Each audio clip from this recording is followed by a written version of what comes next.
Simi kwindima yesithathu kwilizwi lesithathu likaYesu emnqamlezweni. Eli lizwi silifumana kwincwadi yomvangeli uJohane isahluko 19.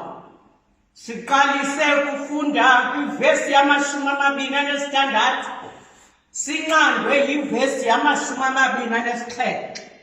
Masifundeni ke nabo bayifumeleyo.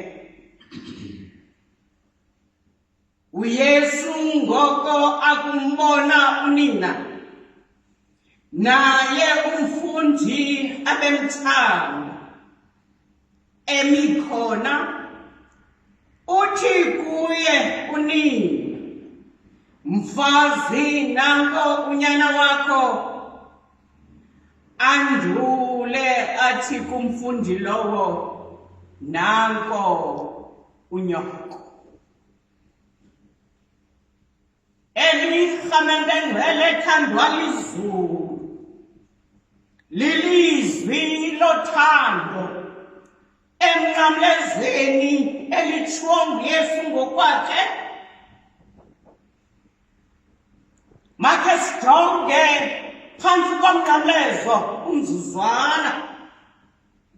Kule ndawo kukho ingxolo nokuwilizela, kodwa ngalo mzuzu sithetha ngawo besele zidambile emnqamlezweni.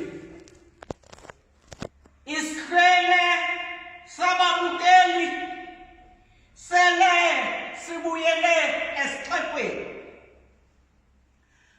Abafarisi nababhali nabanye ababenyelisa uYesu sele nabo ebuyele esixekweni.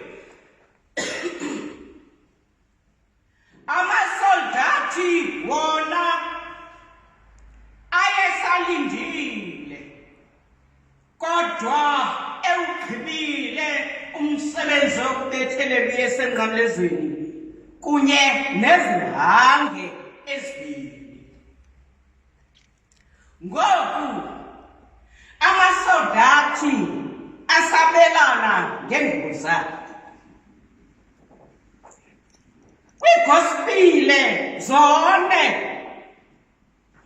nguYohane kuphela onerekhodi yobukho bukaMariya phantsi komnqamlezo. Kwakulindelekile ke ukuba uMariya abeseJerusalem ngexesha lePasika, nanjengoko kuba babesenje njalo. Ngeli xesha uYosefu umyeni wakhe ubesele walandulela eli engasekho. Ufe phambi kokuba uYesu angene endimeni yomsebenzi wakhe. Apha phantsi komnqamlezo uJohane uyasixelela ukuba kume iqela lezihlobo ezinesibindi. Kume unina kaYesu nokusakonina nabanye Mariya, umkaSalome, uMariya umkaKleyopa noMariya waseMagdala. Kukho apha nomfundi uYesu bemthanda kakhulu uJohane eme ngakuMariya. Siyawukhumbula kaloku uJohane lo ube ngoyena mfundi mncinci. Xa sibajonga aba bantu baphantsi komnqamlezo ngeli xesha, uthando lwabo lwalunamandla kunovalo olwalubaphethe. Babenesibindi aba bantu aboyikanga ukuhlanganisa ukuziqhelanisa noYesu. Eyona nto ibalulekileyo uthando lwabatsala lwabanika isibindi esingummangaliso. Ngeli xesha sithetha ngalo uYesu usezintlungwini. Uthe ke xa ephakamisa intloko efuna ukususa igazi emehlweni ukuze abone. Ubona abantu ababini phantsi komnqamlezo.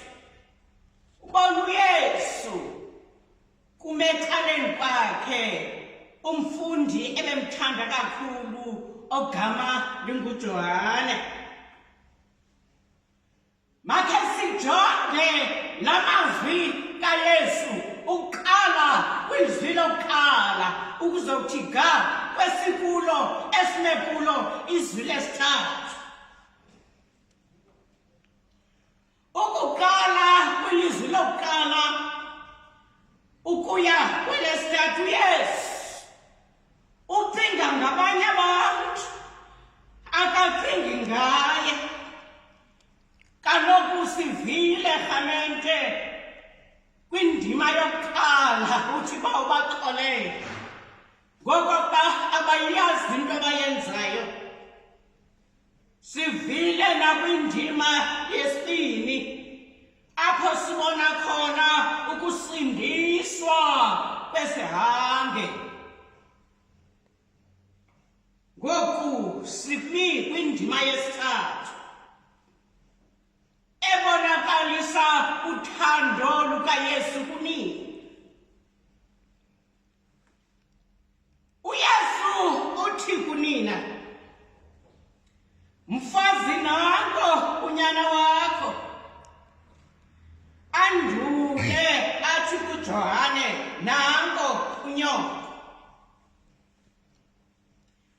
Eyona nto yenzekayo ke apha, ndithe ndakwajonga la mazwi asekuqaleni ndafumanisa into yokokuba uYesu ungumntu wothando, kuba zonke ezi zinto azenzayo nazithethileyo ikhonseni yakhe ujonga abantu.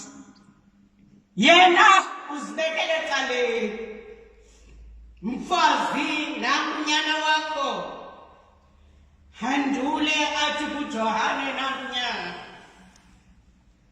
Xa ethilo uYesu eyaleza unina kuJohane, uJohane khangazizilize. uJohane ubonakalise inhlonipho. uJohane ubonakalise ubuKristu. Kuba umthabathe kwangoko uMaria wagodana. Ukuba siyayijonga eBhayibhileni yonke le nto yenzeka apha ikho. Kuba kule ndima kanye sikuyo kuzalisekiswa isiprofeto sikaSimoni, inkonde xa ithi kuMaria, irhele liyakutyhutyha nobakho umphefumlo. Nabanina